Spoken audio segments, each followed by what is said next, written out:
어머니, 청소는 제대로 하셨어요? 저녁은 6시까지 꼭 차려야 한다니까요. 내가 이 집에서 가족이 맞기는 하니? 봉투 위에 노인 삶 돌봄 계약서. 비가 내리던 10월의 어느 오후, 경기도 수원의 한 아파트 현관에는 갈색 서류 봉투 하나가 신발장 위에 조용히 놓여 있었습니다. 봉투는 평범해 보였습니다. 하지만 그 안에 든 3장의 A사 용지는 한 가족의 운명을 바꿀 폭탄과도 같았죠. 제목은 돌봄 계약서. 작성자는 강선옥 61세. 이 집의 어머니이자 할머니, 그리고 며느리였던 여성이었습니다. 선옥 씨는 이 계약서를 작성하며 혼자 이렇게 중얼거렸습니다. 내 하루 10시간 노동을 돈으로 환산하면 한 달 180만 원이구나. 가사관리사 시급 1만 5천 원, 간병인 시급 1만 2천 원, 육아도우미 시급 1만 원. 계산해보니 그 정도였습니다. 하지만 가족들의 반응은 싸늘했습니다. 아들은 휴대폰 너머로 엄마 이런 걸 왜 계산해요? 라며 당황했고 며느리는 가족끼리 불편하게 라는 메시지를 보냈습니다. 돈 얘기는 왜 하냐는 것이었죠. 선옥 씨는 핸드폰을 내려놓으며 씁쓸하게 웃었습니다. 불편하다고 하네. 그런데 40년 동안 불편하지 않게 살아온 사람이 누구일까? 그녀가 이 봉투를 현관에 둔 이유는 단순했습니다. 가족들이 집에 들어오면서 제일 먼저 보게 하고 싶었던 것이죠. 마지막 기회였습니다. 서로 이야기할 수 있는. 하지만 선옥 씨도 알고 있었습니다. 이 봉투가 열리는 순간 그들 가족의 삶은 되돌릴 수 없이 바뀔 것이라는 걸. 이것은 단순한 돌봄 계약서가 아니었습니다. 한 여성의 독립선언서였으니까요. 빗방울이 창문을 두드리는 소리가 들렸습니다. 마치 시간이 재촉하는 것 같았죠. 선옥 씨는 봉투를 바라보며 마음속으로 다짐했습니다. 이제 더 이상 미룰 수 없어. 그 순간부터 강선옥이라는 61세 여성의 새로운 이야기가 시작되었습니다. 희생에서 독립으로, 의존에서 계약으로, 그리고 마침내 존중으로 향하는 여정 말입니다. 하지만 그 여정이 시작되기 전에 우리는 먼저 알아야 합니다. 선옥 씨가 왜 이런 극단적인 선택을 하게 되었는지를, 그녀의 하루가 어떻게 흘러가는지를 말입니다. 세 겹의 노동 61세의 하루. 새벽 4시 30분. 대부분의 사람들이 꿈속을 헤매고 있을 때 강선옥 씨의 하루는 이미 8시간째 진행 중이었습니다. 편의점 간판의 형광등 불빛이 새벽 어둠을 밝히고 있었죠. 선옥 씨는 진열대를 정리하며 혼자 말했습니다. 밤 9시부터 아침 6시까지. 시급은 1만 원. 한 달에 180만 원 정도 받지. 이게 내 첫 번째 직업이야. 첫 번째 직업. 61세의 나이에 하는 말치고는 참 서글펐습니다. 6시 정각. 퇴근 시간이 되자 선옥 씨는 재빨리 가방을 챙겼습니다. 휴식은 없었습니다. 집에 도착하자마자 두 번째 일과가 시작되었으니까요. 아파트 현관문을 조용히 열고 들어갔습니다. 조용히 들어가야 해. 아직 다들 자고 있으니까. 발끝으로 걸어 부엌으로 향했죠. 6시 30분부터 오전 11시까지. 선옥 씨는 이 집의 가사관리사가 되었습니다. 밥을 짓고 반찬을 준비하고 아들과 며느리의 출근 준비를 도왔습니다. 그리고 7살 손녀 유진이의 등원 준비까지. 할머니, 머리 묶어주세요. 잠결에 중얼거리는 유진이를 보며 선옥 씨는 웃었습니다. 그래, 우리 유진이. 할머니가 예쁘게 묶어줄게. 따뜻한 순간이었습니다. 하지만 그것도 잠시였죠. 며느리 지영 씨가 서둘러 나가며 말했습니다. 어머니, 유진이 어린이집 가서 체온 재고 약 먹이는 거 잊지 말고요. 아, 그리고 오늘 시아버님 병원 가시는 거 맞죠? 응, 이시 예약이야. 선옥 씨가 대답했습니다.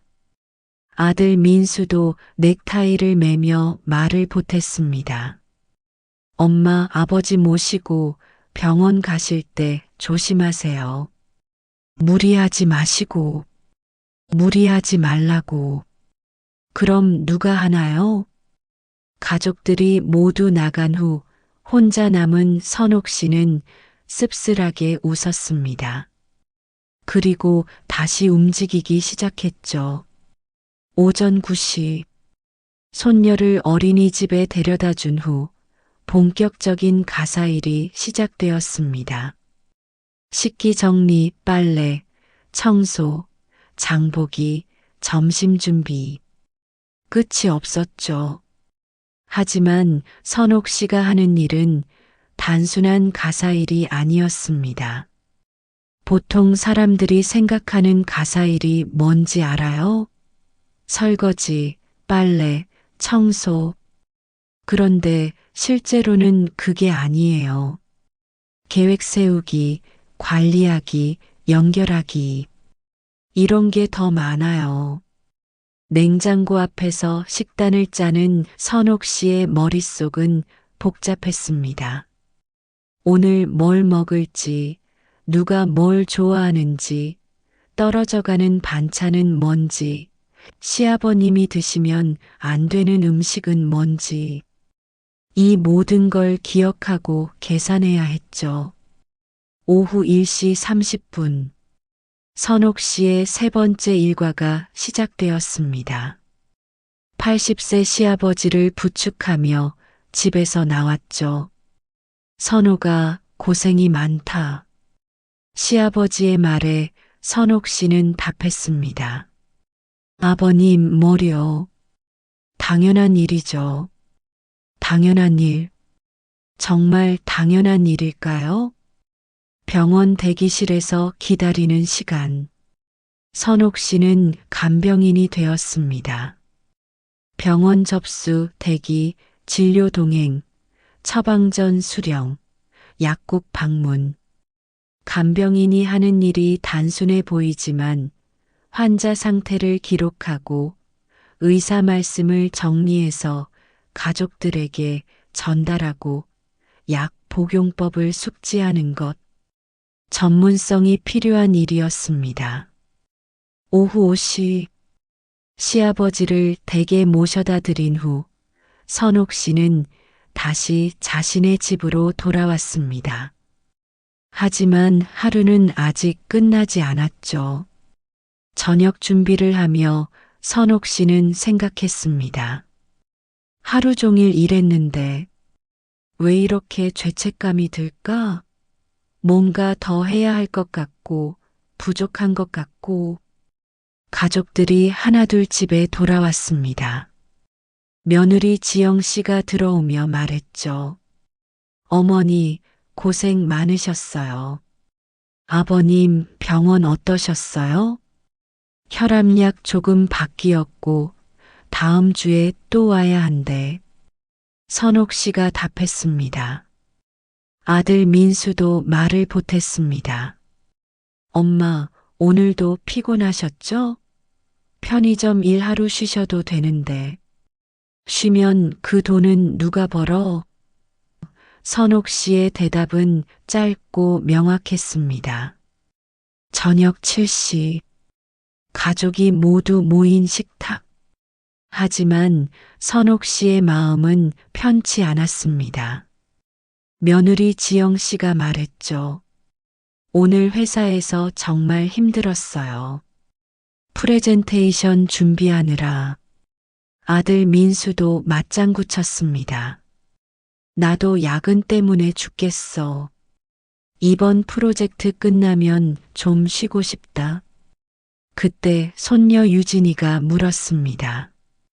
할머니는 오늘 뭐 했어요? 잠시 침묵이 흘렀습니다. 가족들이 선옥 씨를 바라봤죠. 선옥 씨는 망설이다가 말했습니다. 할머니는 그냥 집에 있었어. 그냥 집에 있었다. 새벽 4시 30분부터 지금까지 쉼없이 일한 사람이 스스로에게 한 평가였습니다. 밤 9시 편의점으로 나가는 시간이었습니다. 나 일하러 가.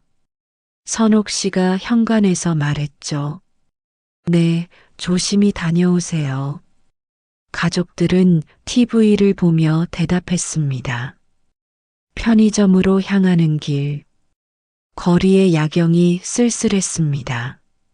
선옥 씨는 혼자 중얼거렸죠. 나는 가사노동자, 간병인, 택배기사. 하지만 모두 무급이야. 내가 하는 일의 이름조차 제대로 불러지지 않아. 밤 9시 강선옥 씨의 새로운 하루가 시작되었습니다. 내일도 똑같은 24시간이 그녀를 기다리고 있었죠. 언제까지 이런 삶이 계속될까요?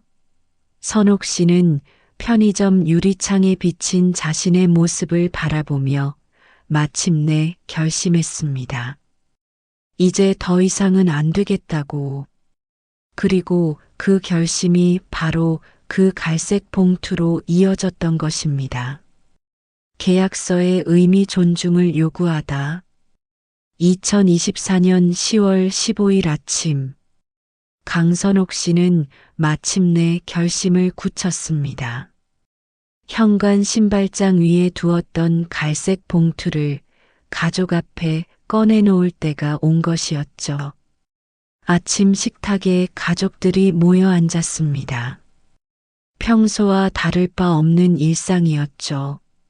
하지만 선옥 씨의 손에 든 봉투가 이 평범한 아침을 특별하게 만들었습니다. 얘들아, 선옥 씨가 침착하게 말했습니다. 너희들과 이야기하고 싶은 게 있어서 이 자리를 마련했어. 며느리 지영 씨가 불안하게 물었습니다. 어머니, 무슨 일이세요? 혹시 어디 아프신 거 아니죠? 아들 민수도 당황했습니다. 엄마, 왜 그렇게 심각해요? 선옥 씨는 봉투에서 A사 용지 3장을 꺼내 테이블 위에 정리해서 놓았습니다. 아프지는 않아. 오히려 너무 건강해서 문제야. 이걸 좀 봐. 계약서 첫 페이지에는 돌봄 계약서라는 제목이 선명하게 적혀 있었습니다. 이건 돌봄 계약서야. 선옥 씨가 말을 이어갔습니다.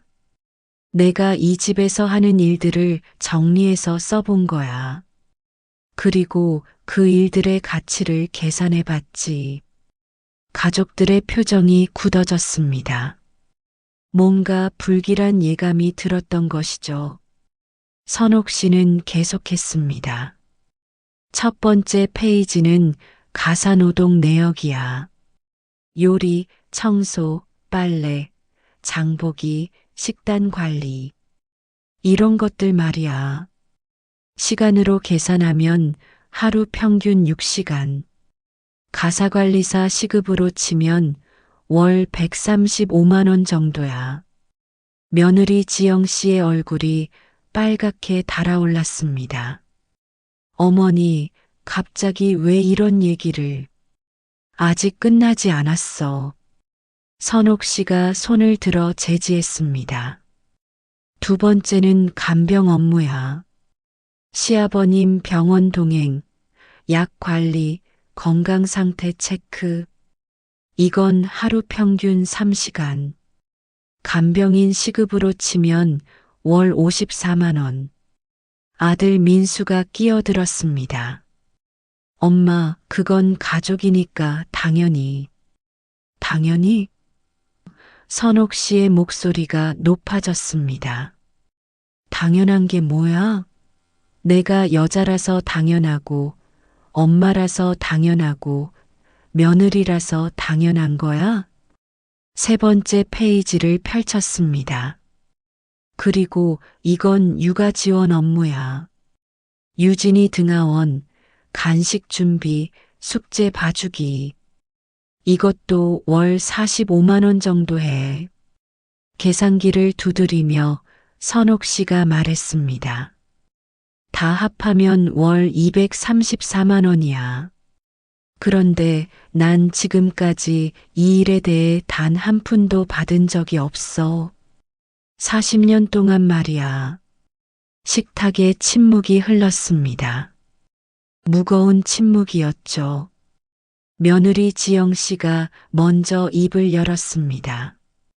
어머니, 그렇게 돈으로 계산하시면 저희가 뭐가 되는 거예요? 가족이잖아요. 선옥 씨는 차분하게 답했습니다. 가족이니까 더 존중해야 하는 거 아니야? 가족이니까 착취해도 되는 거야? 착취라니요. 며느리가 목소리를 높였습니다. 저희가 언제 어머니를 착취했다고. 그럼 뭐야? 선옥 씨도 맞받아쳤습니다. 내가 하는 일은 일이 아니야? 가치가 없는 거야? 돈을 받으면 안 되는 거야? 아들 민수가 중재하려 했습니다. 엄마, 지금까지 잘 살아왔는데 갑자기 왜 이런. 잘 살아왔다고? 선옥 씨가 웃었습니다. 쓴웃음이었죠. 누가 잘 살아온 거야? 너희들이야, 나야? 계약서의 마지막 부분을 가리키며 선옥 씨가 말했습니다. 여기 규칙도 써놨어. 내 일에 대한 정당한 대가를 요구한다. 일주일에 하루는 완전히 쉰다. 내 개인 시간을 존중한다. 그리고 가장 중요한 건 잠시 멈추고 가족들을 바라봤습니다. 내가 하는 일이 일이라는 걸 인정한다. 며느리 지영 씨가 눈물을 글썽이며 말했습니다. 어머니, 저희가 그렇게 생각한 적 없어요. 어머니가 해주시는 모든 걸 당연하게 생각한 적도. 그래? 선옥 씨가 물었습니다. 그럼 내가 아프면 어떻게 할 거야? 내가 하던 일들을 누가 할 거야? 또 다시 침묵이 흘렀습니다. 아무도 답할 수 없었죠. 선옥 씨가 말을 이어갔습니다. 내가 이 계약서를 쓴 이유는 돈 때문이 아니야. 존중받고 싶어서야. 내 삶이 가치 있다는 걸 인정받고 싶어서야. 아들 민수가 당황스러워하며 말했습니다. 엄마, 그냥 쉬세요. 왜 이렇게 까다롭게 구시는 거예요? 돈이 필요하시면 까다롭다고? 선옥 씨의 눈에 불꽃이 일었습니다. 내가 까다로운 게 아니라 이제서야 내 삶의 가격표를 붙였을 뿐이야. 며느리가 흐느끼며 말했습니다. 어머니, 돈 얘기를 꺼내시니까 정말 불편해요. 저희를 남으로 보시는 것 같아서. 선옥 씨는 깊게 숨을 쉬었습니다. 그리고 조용히 말했죠. 그럼 각자 선택하자. 선택이요? 가족들이 동시에 물었습니다. 응.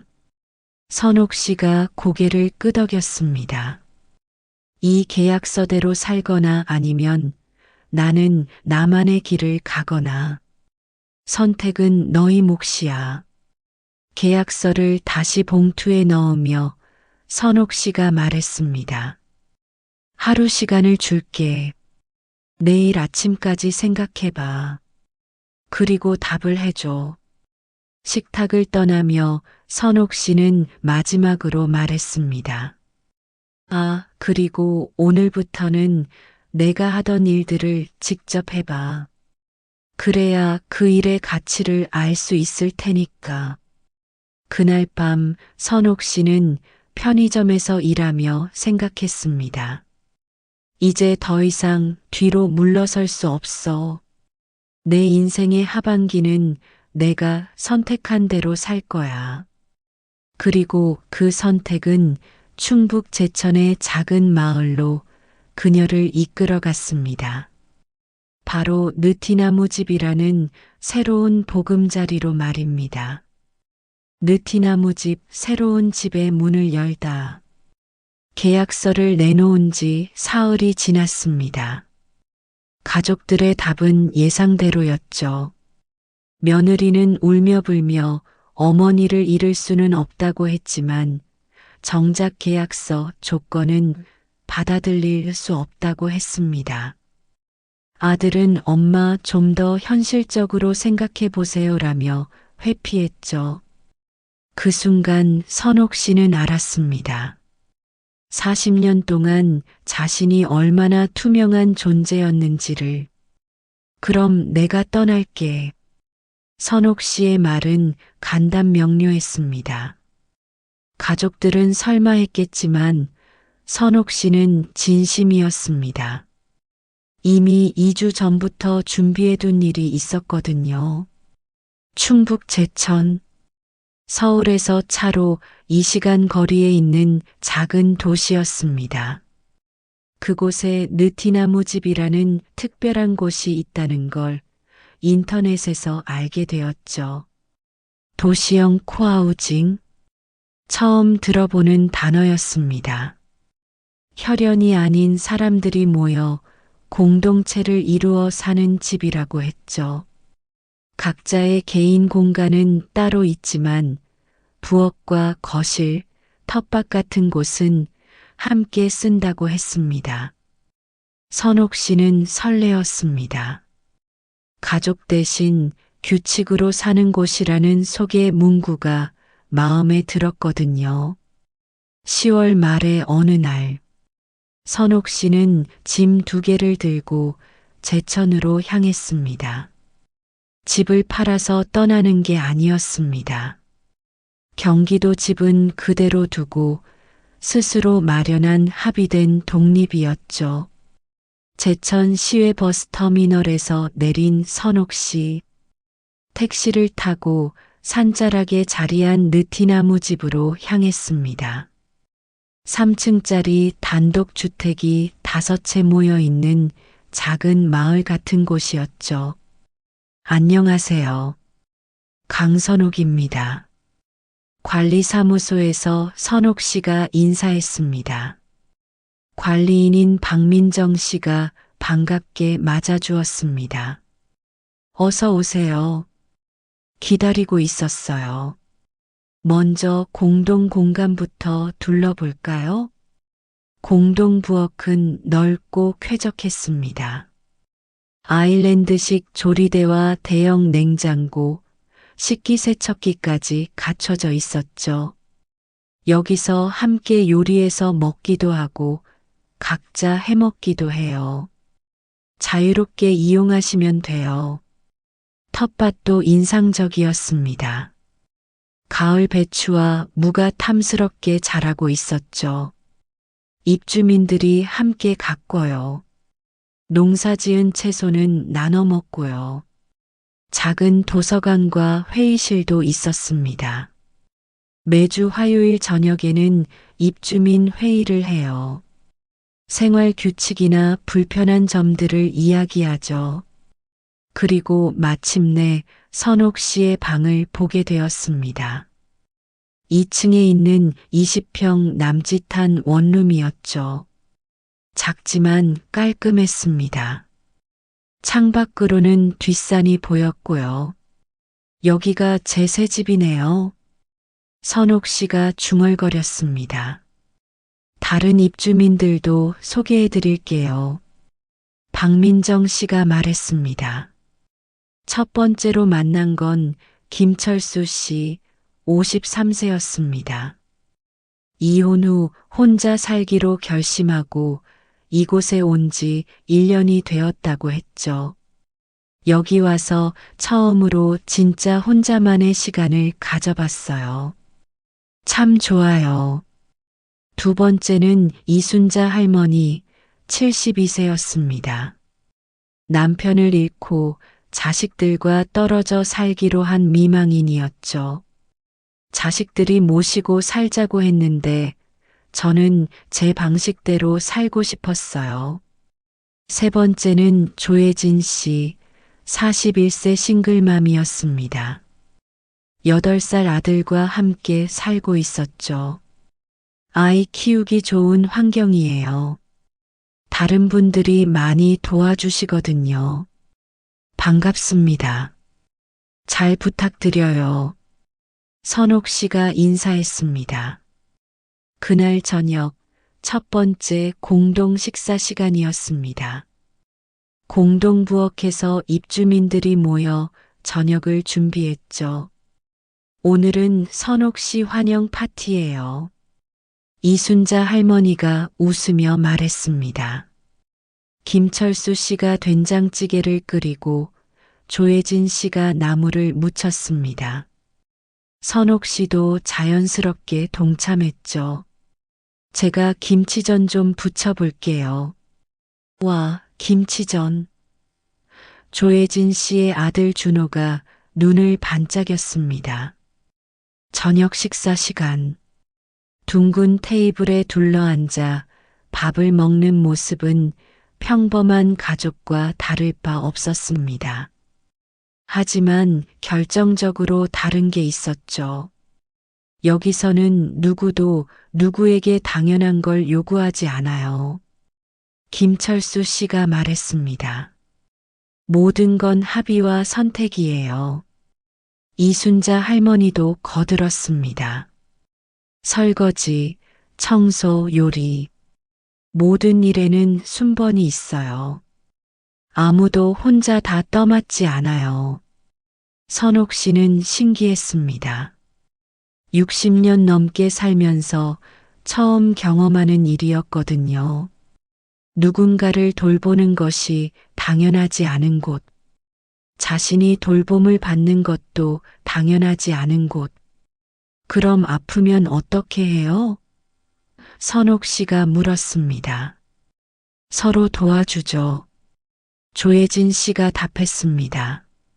하지만 의무는 아니에요. 도울 수 있는 사람이 도울 수 있는 만큼만요. 식사 후 설거지는 당번제로 했습니다. 오늘은 김철수 씨와 조혜진 씨 차례였죠. 선옥 씨는 그저 감사 인사만 하고 자신의 방으로 올라갔습니다. 방에 혼자 앉아 창밖을 바라보는 선옥 씨. 마음이 묘했습니다.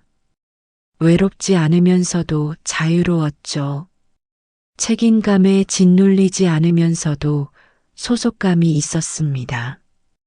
핸드폰이 울렸습니다. 아들 민수에게서 온 문자였죠. 엄마, 정말 거기서 살 거예요? 다시 생각해 보세요. 선옥 씨는 답장을 보냈습니다. 응, 잘 살고 있어. 걱정하지 마. 그리고 핸드폰을 내려놓으며 혼잣말했습니다. 이제 시작이야. 내 인생의 진짜 시작 말이야. 창밖으로 보이는 뒷산에 달이 떠올랐습니다. 고요하고 평화로웠죠. 선옥 씨는 처음으로 진짜 혼자만의 시간을 가졌습니다. 아무도 자신을 부르지 않는, 아무것도 해야 할 일이 없는 시간 말입니다. 하지만 선옥 씨는 게으름을 피우려던 게 아니었습니다. 새로운 일을 시작할 준비를 하고 있었거든요. 바로 느린 택배라는 특별한 사업 말입니다. 느린 택배 천천히 그러나 꼭 도착한다. 느티나무 집에 정착한 지 2주가 지났습니다. 선옥 씨는 이제 새로운 도전을 준비하고 있었죠. 바로 자신만의 사업을 시작하는 것이었습니다. 사업 아이템은 이미 정해두었습니다. 느린 택배, 빠르고 정확한 일반 택배와는 정반대 개념이었죠. 사람들이 필요로 하는 건 빠른 배송만이 아니에요. 선옥 씨가 혼자 중얼거렸습니다. 때로는 천천히 정성스럽게 해결해주는 사람이 필요하죠. 제천 시내에 있는 중고차 업체를 찾아갔습니다. 소형 전기밴을 리스하기 위해서였죠. 어떤 용도로 쓰실 건가요? 업체 직원이 물었습니다. 택배 비슷한 일이요. 하지만 일반 택배와는 좀 달라요. 선옥 씨가 설명했습니다. 하얀색 소형 전기밴이었습니다. 크지는 않았지만 선옥 씨에게는 충분했죠. 차 옆면에 스티커를 붙였습니다. 느린 택배 마이너스 천천히 그러나 꼭 도착합니다. 서비스 내용도 미리 정리해 두었습니다. 처방전을 대신 받아오는 일, 시장 심부름, 독거노인 안부 확인, 잃어버린 물건 찾기. 누군가에게는 사소하지만 당사자에게는 꼭 필요한 일들이었죠. 전단지도 직접 만들었습니다. 바쁘신가요? 몸이 불편하신가요? 혼자 하기 어려운 일이 있으신가요? 느린 택배가 천천히 정성스럽게 도와드립니다. 제천 시내 곳곳에 전단지를 돌렸습니다. 병원, 약국, 마트, 아파트 게시판. 걸을 수 있는 곳은 다 걸어 다녔죠. 반응은 처음에는 시큰둥했습니다. 택배가 왜 느려야 해요? 이런 서비스가 필요할까요? 하는 의아한 시선들이 많았죠. 하지만 선옥 씨는 포기하지 않았습니다. 분명 필요한 사람이 있을 거야. 내가 그랬던 것처럼. 일주일 후 첫 번째 전화가 걸려왔습니다. 여보세요. 느린 택배예요? 78세 할머니의 목소리였습니다. 네, 맞습니다. 무엇을 도와드릴까요? 우리 집에 오래된 우편물들이 너무 많아서요. 정리를 해야 하는데 혼자서는 어려워서. 선옥 씨는 즉시 달려갔습니다. 제천 시내 한 아파트의 7층이었죠. 엘리베이터가 없는 건물이었습니다. 문을 연 할머니의 표정은 미안함으로 가득했습니다. 이런 일까지 부탁드려서 천만에요. 이런 일이야말로 제가 하고 싶었던 일이에요. 선옥 씨가 환하게 웃었습니다. 집안에는 정말 우편물이 산더미였습니다. 몇 년치 고지서, 광고지, 각종 안내문들이 뒤섞여 있었죠. 아들이 정리해 주려고 했는데 바빠서 못 오고, 며느리는 이런 거 싫어해서 할머니가 미안해했습니다. 괜찮아요. 천천히 해보죠. 선옥 씨는 소매를 걷었습니다. 3시간 동안 우편물을 분류했습니다. 중요한 것, 버릴 것, 보관할 것으로 나누어 정리했죠. 중간중간 할머니와 이야기도 나누면서요. 옛날 사진도 나왔네요. 선옥 씨가 말했습니다. 아, 그거. 남편이랑 여행 갔을 때 사진이에요. 할머니의 눈이 촉촉해졌습니다. 선옥 씨는 그 사진을 조심스럽게 닦아서 액자에 넣어 주었습니다. 거실에 놓으시면 좋겠어요. 정리가 끝났을 때 할머니가 말했습니다. 얼마 드리면 될까요? 선옥 씨는 처음 정한 요금표를 꺼냈습니다. 3시간이니까 3만 원이에요. 3만 원? 할머니가 놀랐습니다. 너무 적은 것 같은데. 아니에요. 적당해요.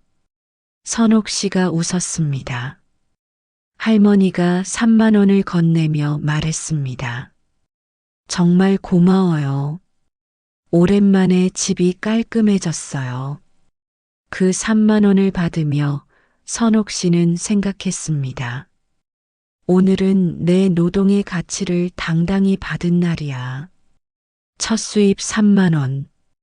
편의점에서 받는 하루치 임금보다 적었지만 선옥 씨는 뿌듯했습니다. 자신이 직접 만든 일이었고 정말 필요한 사람을 도운 일이었거든요.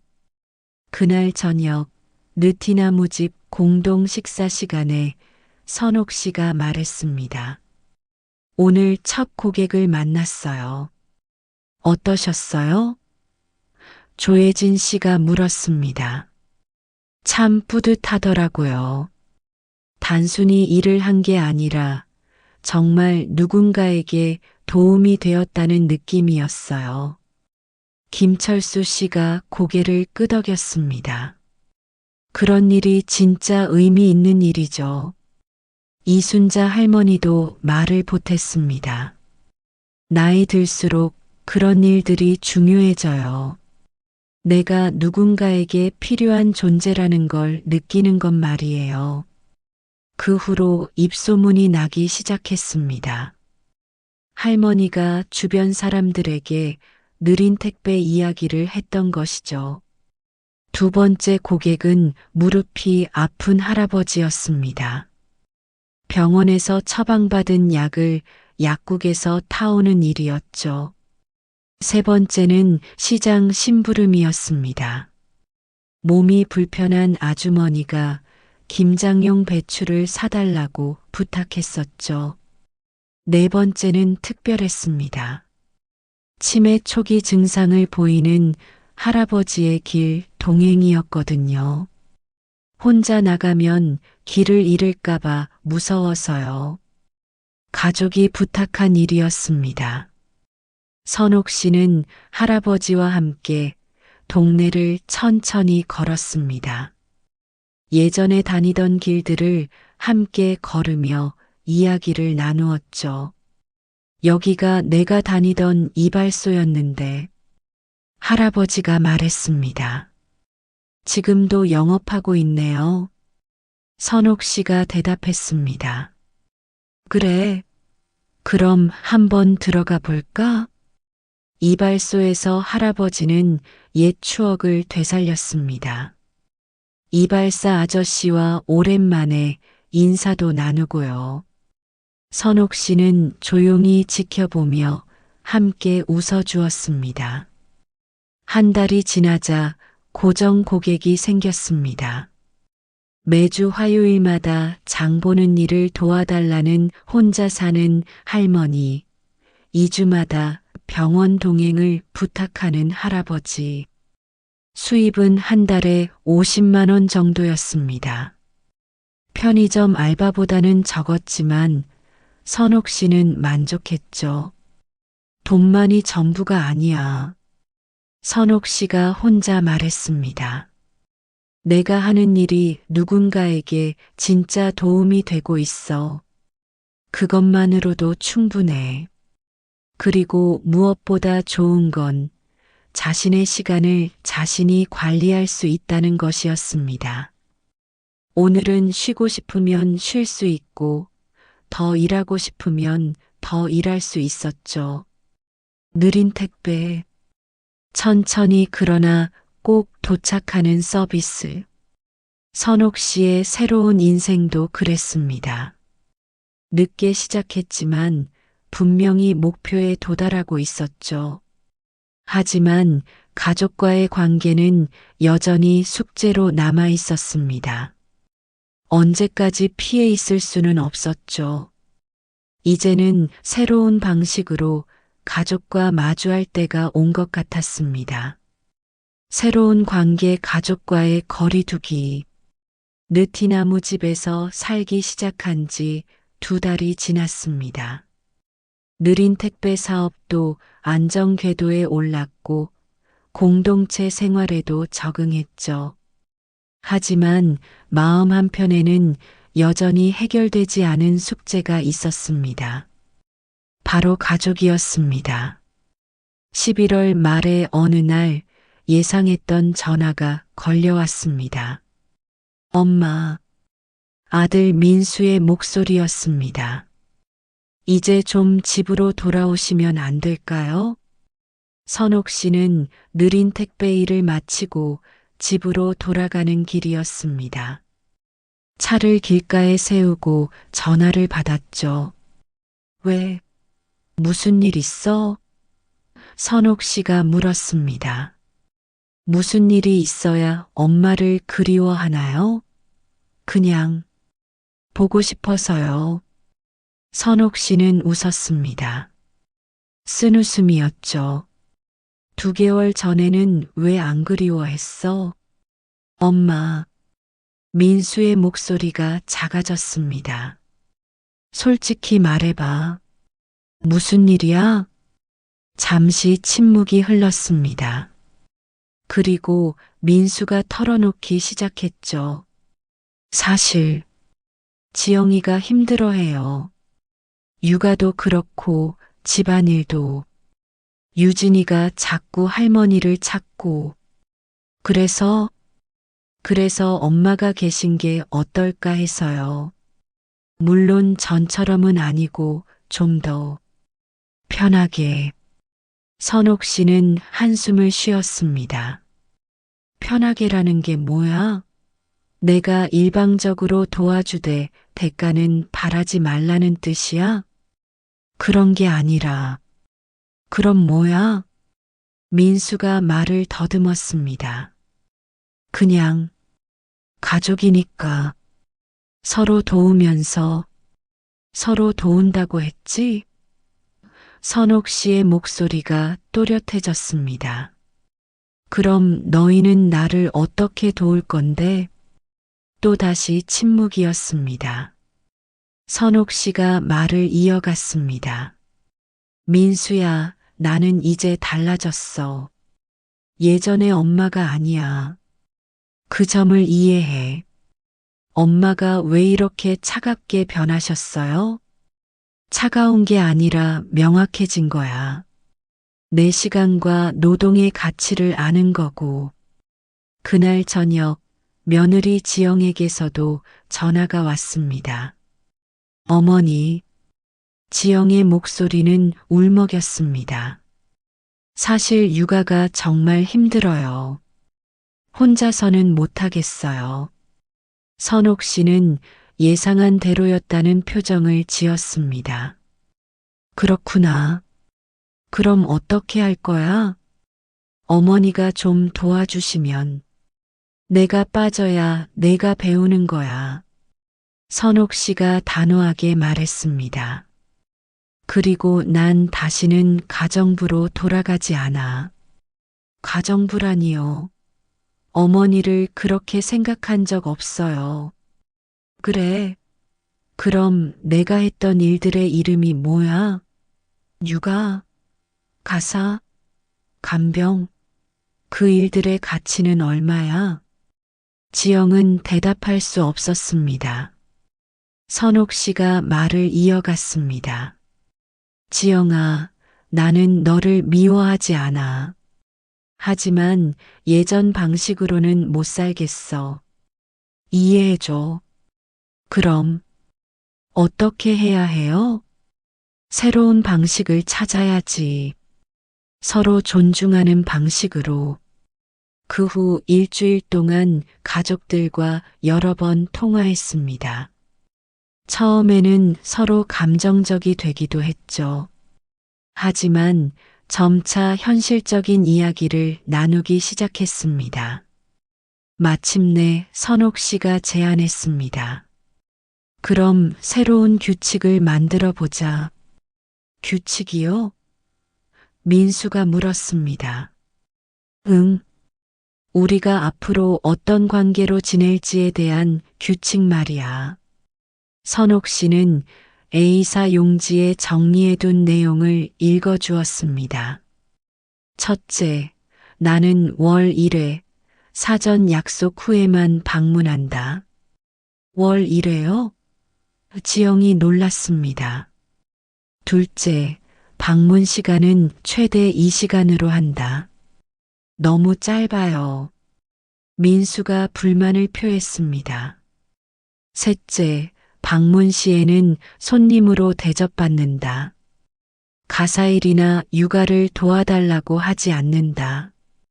그럼 도움이 필요할 때는? 지영이 물었습니다. 넷째, 도움이 필요하면 정당한 대가를 지불하고 부탁한다. 가족들이 술렁였습니다. 다섯째, 명절이나 특별한 날에도 강요하지 않는다. 내가 가고 싶을 때만 간다. 어머니, 그렇게 하시면 우리가 가족이라고 할 수 있나요? 지영이 울먹였습니다. 선옥 씨는 차분하게 답했습니다. 가족이니까 더 존중해야 하는 거 아니야? 가족이라는 이유로 착취당하는 건 이제 그만하고 싶어. 착취라니요. 그럼 뭐야? 내가 40년 동안 한 일들이 뭐야?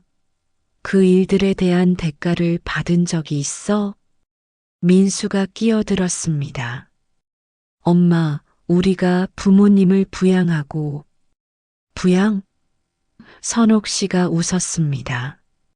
내가 언제 너희에게 부양받았어? 오히려 내가 너희를 부양하지 않았나? 사실이었습니다. 선옥 씨는 편의점에서 번 돈으로 자신의 생활비를 충당했고, 오히려 가족들의 생활을 뒷바라지해 왔죠. 그럼 유진이는 어떻게 해요? 지영이 마지막 카드를 꺼냈습니다. 할머니를 보고 싶어 해요. 선옥 씨의 마음이 흔들렸습니다. 손녀는 정말 사랑했거든요. 하지만 곧 마음을 다잡았습니다. 유진이는 월 1회 만날 때 보면 돼. 그리고 잠시 멈추고 말을 이어갔습니다. 유진이가 정말 할머니를 보고 싶어 한다면 너희가 유진이를 데리고 여기로 와도 돼. 하지만 그것도 미리 약속하고. 새로운 방문 규칙을 정한 후 첫 만남이 있었습니다. 12월 첫째 주 토요일, 이 시간 약속이었죠. 가족들이 제천까지 왔습니다. 느티나무 집 공동 거실에서 만났죠. 할머니, 유진이가 달려와 안겼습니다. 선옥 씨는 손녀를 꼭 안아주었습니다. 우리 유진이 할머니 보고 싶었어? 응, 많이 보고 싶었어. 민수와 지영은 어색해했습니다. 느티나무 집의 다른 입주민들이 인사를 건넸을 때도 어색하게 대답했죠. 어머니, 여기 사시기 어때요? 지영이 물었습니다. 좋아. 처음으로 내 시간을 갖고 살아보고 있어. 외롭지 않으세요? 외롭지 않으면서도 자유로워. 책임감에 짓눌리지 않으면서도 소속감이 있고. 이 시간이 금세 지났습니다. 가족들이 돌아갈 시간이었죠. 벌써요? 유진이가 아쉬워했습니다. 다음 달에 또 만나자. 선옥 씨가 손녀를 달랬습니다. 민수가 차에 타면서 말했습니다. 엄마, 정말 행복해 보이세요. 응, 행복해. 저희 때문에 불행하셨나요? 선옥 씨는 잠시 생각했습니다. 불행했다기보다는 나를 잃고 있었던 것 같아. 이제야 나를 찾았어. 차가 떠나는 걸 보며 선옥 씨는 생각했습니다. 이제 정말 새로운 관계가 시작됐구나. 더 이상 의존의 대상이 아닌 독립된 개인으로서 가족과 관계를 재정립한 것이었습니다. 쉽지 않은 일이었지만 필요한 일이었죠. 그리고 이런 새로운 관계 속에서 선옥 씨의 느린 택배 사업도 더욱 의미 있는 일로 발전해 나가고 있었습니다. 느린 택배의 사건들 돌보는 일이다. 새해가 밝았습니다. 선옥 씨의 느린 택배 사업은 이제 제천 지역에서 꽤 알려진 서비스가 되었죠.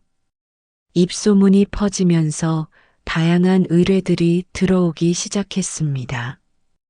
어떤 의뢰들은 예상했던 것들이었습니다.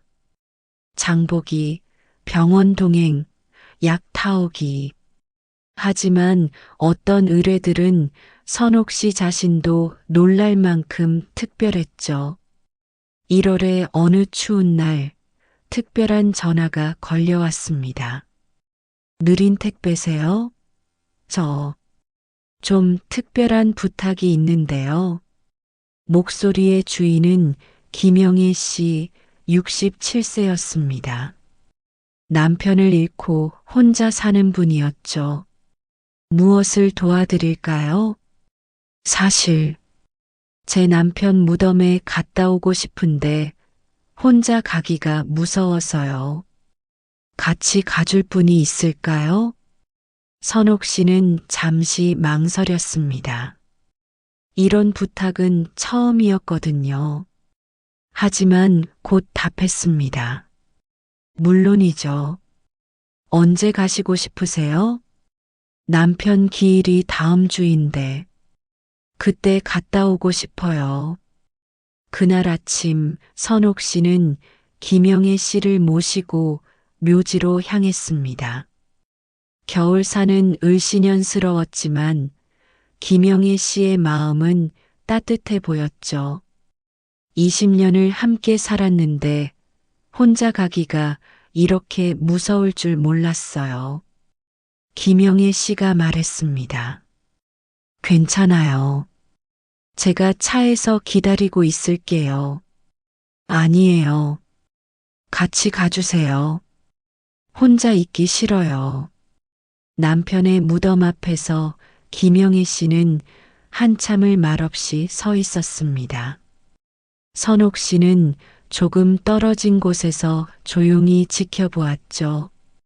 여보, 나 잘 살고 있어. 김영애 씨가 무덤에 대고 말했습니다. 외롭기는 하지만 그래도 괜찮아. 돌아오는 길에 김영애 씨가 말했습니다. 정말 고마워요. 혼자였다면 못 갔을 거예요. 저도 좋은 경험이었어요. 선옥 씨가 답했습니다. 얼마 드려야 할까요? 3시간이니까 3만 원이에요. 김영애 씨가 돈을 건네며 말했습니다. 돈을 주고 맡기니까 미안하지 않고 오히려 고마워요. 가족한테 부탁했다면 눈치 보였을 텐데. 그 말이 선옥 씨에게는 큰 깨달음이었습니다. 돈을 주고 맡기니까 미안하지 않다는 것. 정당한 대가를 지불할 때 비로소 떳떳한 관계가 된다는 것이었죠. 2월에는 또 다른 특별한 의뢰가 있었습니다. 이번에는 잃어버린 반지를 찾는 일이었죠. 의뢰인은 박순자 할머니 74세였습니다. 돌아가신 남편이 주신 결혼 반지를 잃어버렸다고 했죠. 어디서 잃어버리셨는지 기억나세요? 그게 확실하지가 않아요. 시장에 갔다가 잃어버린 것 같기도 하고. 선옥 씨는 박순자 할머니와 함께 그날간 모든 곳을 다시 찾아다녔습니다. 시장, 은행, 약국, 마트, 하나하나 다 뒤져봤죠. 3시간을 찾아다녔지만 반지는 나타나지 않았습니다. 박순자 할머니는 낙심했죠. 못 찾았는데도 돈을 들여야 하나요? 할머니가 미안해했습니다. 물론이죠. 저는 최선을 다했어요. 결과와 상관없이 제 시간과 노력의 대가예요. 그런데 놀라운 일이 일어났습니다. 집으로 돌아온 박순자 할머니가 집에서 반지를 찾았다는 전화를 한 것이었죠. 세탁기 옆에 떨어져 있었어요. 세탁하다가 빠진 것 같아요. 선옥 씨는 웃었습니다. 다행이네요. 그런데 제가 이상한 의뢰를 드린 것 같아서요. 아니에요. 잃어버린 추억을 함께 찾아다니는 것도 중요한 일이에요. 그리고 정말 의미 있는 의뢰도 있었습니다. 치매 초기 증상을 보이는 할아버지의 길 동행이었죠. 이영수 할아버지 78세였습니다. 혼자 산책하다가 길을 잃을까봐 가족들이 걱정해서 부탁한 일이었습니다. 할아버지, 오늘은 어디로 가고 싶으세요? 예전에 내가 다니던 직장 근처로 가보고 싶어. 선옥 씨는 할아버지와 함께 옛 직장 근처를 걸었습니다. 할아버지는 예전 이야기를 들려주었죠. 여기가 내가 30년 다닌 회사야. 지금은 다른 건물이 들어섰지만 어떤 일을 하셨어요? 제철소에서 일했어. 힘들었지만 보람 있는 일이었지. 걸으면서 할아버지의 기억이 되살아났습니다. 예전 동료들 이야기, 젊은 시절 추억들. 선옥 씨는 끝까지 들어주었죠. 이런 이야기를 들어주는 사람이 없었는데 할아버지가 고마워했습니다. 돌아오는 길에 할아버지의 며느리가 말했습니다. 어른이 이렇게 좋아하시는 건 처음 봐요. 앞으로도 부탁드려도 될까요? 물론이죠. 그날 밤 선옥 씨는 생각했습니다. 돌봄은 일이야. 값이 매겨져야 존중받는 거야. 40년 동안 무료로 제공했던 돌봄이 어떻게 평가절하되었는지 이제야 깨달았습니다. 정당한 대가를 받을 때 비로소 전문성이 인정받고 존중받는다는 것을 말이죠. 3월이 되자 정기 고객들이 늘어났습니다. 매주 화요일마다 장 보는 일을 도와달라는 할머니, 2주마다 병원 동행을 부탁하는 할아버지, 월 2회 집안 정리를 맡기는 아주머니. 그들은 모두 한결같이 말했습니다. 돈을 내고 부탁하니까 마음 편해요. 선옥 씨의 매출도 늘어났습니다. 한 달에 80만 원 정도의 순이익이 나왔죠. 편의점 알바 시절보다는 적었지만 선옥 씨는 훨씬 만족했습니다.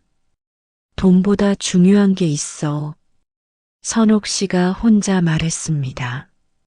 내가 누군가에게 진짜 필요한 존재라는 것, 내 일이 사회적 가치를 창출한다는 것, 이런 게 더 중요해. 느린 택배를 이용하는 사람들도 입을 모아 말했습니다. 가족한테 부탁하면 눈치 보이는데 돈 주고 맡기니까 떳떳해요. 빠르지는 않지만 정성스럽게 해주셔서 좋아요. 혼자 하기 어려운 일들을 도와주시니까 정말 고마워요. 선옥 씨는 깨달았습니다. 자신이 평생 해왔던 돌봄 노동이 얼마나 가치 있는 일인지를, 그리고 그 일이 정당한 대가를 받을 만한 전문적인 일이라는 것을 말이죠. 내가 40년 동안 착각하고 있었구나. 선옥 씨가 중얼거렸습니다. 돌봄이 사랑이라서 공짜여야 한다고 생각했어. 하지만 돌봄은 일이야. 전문성이 필요한 일이고 정당한 대가를 받아야 하는 일이야. 그리고 이런 깨달음은 선옥 씨의 삶을 더욱 풍요롭게 만들어주고 있었습니다. 이제 마지막 이야기를 들려드릴 차례입니다. 선옥 씨의 새로운 삶이 어떤 결실을 맺었는지 말입니다. 천천히 도착하는 삶. 6개월이 지났습니다. 강선옥 씨가 갈색 봉투에 담아둔 돌봄 계약서를 꺼내놓은 지 반년이 흘렀죠. 그 반년 동안 그녀의 삶은 완전히 바뀌었습니다. 4월의 어느 따뜻한 오후, 선옥 씨는 느린 택배 일을 마치고 바닷가로 차를 몰았습니다. 제천에서 1시간 거리에 있는 충주호였죠. 호수지만 바다처럼 넓었습니다. 차에서 내려 호수가를 걸으며 선옥 씨는 지난 6개월을 되돌아봤습니다. 느린 택배 사업은 이제 안정 궤도에 올랐습니다. 월 80만 원의 순이익을 내고 있었죠. 편의점 알바 시절보다는 적었지만 선옥 씨는 만족했습니다. 자신의 시간을 스스로 관리할 수 있고 하는 일에 보람을 느낄 수 있었거든요. 더 중요한 건 마음의 변화였습니다. 더 이상 죄책감에 시달리지 않았어요. 누군가를 도와야 한다는 의무감에 짓눌리지도 않았고요. 내가 하고 싶을 때 할 수 있는 만큼만 하면 되는 거야. 선옥 씨가 혼자 말했습니다. 느티나무 집에서의 생활도 만족스러웠습니다. 공동체의 일원으로서 적당한 거리를 유지하며 지낼 수 있었죠. 혼자이지만 외롭지 않고 함께 있지만 부담스럽지 않은 관계였습니다. 이순자 할머니와는 특히 친해졌습니다. 비슷한 나이에 비슷한 경험을 한 사람끼리의 동질감이 있었죠. 우리 나이에 새로운 인생을 시작하다니. 이순자 할머니가 말했습니다. 젊었을 때는 상상도 못했어요. 그러게요. 60 넘어서 처음으로 내 방을 갖고 내 시간을 갖게 됐네요. 김철수 씨는 선옥 씨의 느린 택배 사업에 관심을 보였습니다. 정말 좋은 아이디어예요. 나도 뭔가 새로운 일을 해보고 싶어져요. 조혜진 씨는 종종 선옥 씨에게 인생 조언을 구했습니다. 어떻게 그렇게 용기를 낼 수 있었어요? 용기가 아니라 절박함이었어요. 선옥 씨가 답했습니다. 더 이상 예전 방식으로는 살 수 없겠다는 절박한 말이에요. 가족과의 관계도 새로운 전환점을 맞았습니다. 매월 한 번씩 만나는 약속은 잘 지켜지고 있었죠. 3월 넷째 주 토요일, 가족들이 또 느티나무 집을 찾아왔습니다. 이번에는 분위기가 많이 달랐어요.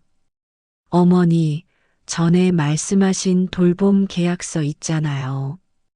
며느리 지영이 말했습니다. 응, 왜? 저희가 다시 생각해 봤는데 어머니 말씀이 맞는 것 같아요. 선옥 씨는 놀랐습니다. 갑자기 왜? 아들 민수가 말을 이어갔습니다.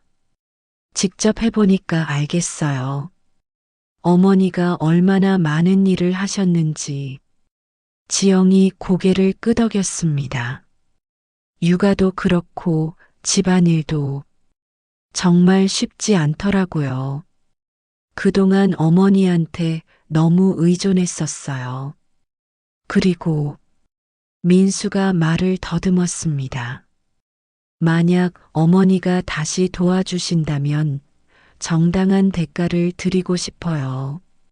선옥 씨는 웃었습니다. 정말로? 네. 어머니 말씀대로 돌봄도 일이에요.